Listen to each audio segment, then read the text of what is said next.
નમસ્કાર, હું છું પ્રેરણા. આપ જોઈ રહ્યા છો ઇન્ડિયા ન્યૂઝ ગુજરાતના મહત્વના સમાચારની શરૂઆત કરીએ.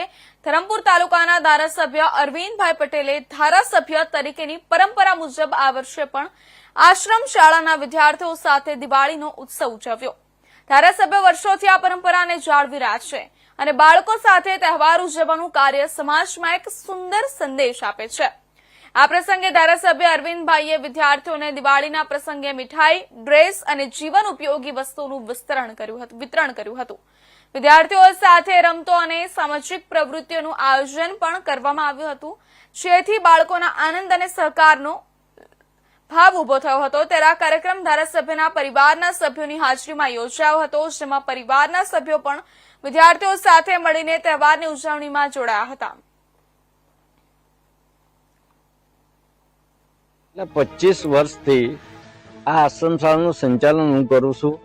મારી પહેલી દિવાળી આ બાળકો સાથે, મારા પરિવાર સાથે, કે આવતીકાલે એ લોકો વેકેશનમાં, દિવાળી વેકેશનમાં ઘરે જશે, પણ એ લોકોને સાથે મેં પારિવારિક ભાવના રાખેલી અને વર્ષોથી આ કાર્યક્રમ મેં જ્યારે ધારાસભ્ય ન હતો ત્યારથી આ કાર્યક્રમ મારો પરંપરાગત રીતે ચાલુ રાખેલો.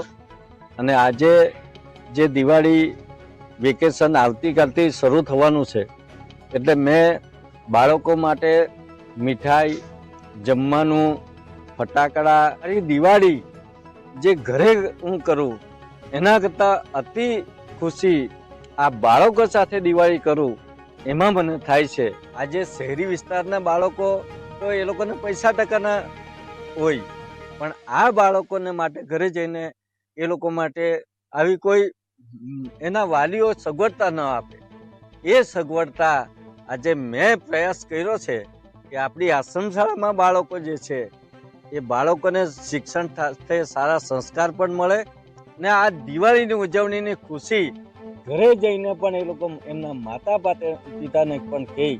અને આજની દિવાળી આજે અમે બાળકો સાથે જે મનાવીશું એ જ મારી હર્ષની દિવાળી હશે.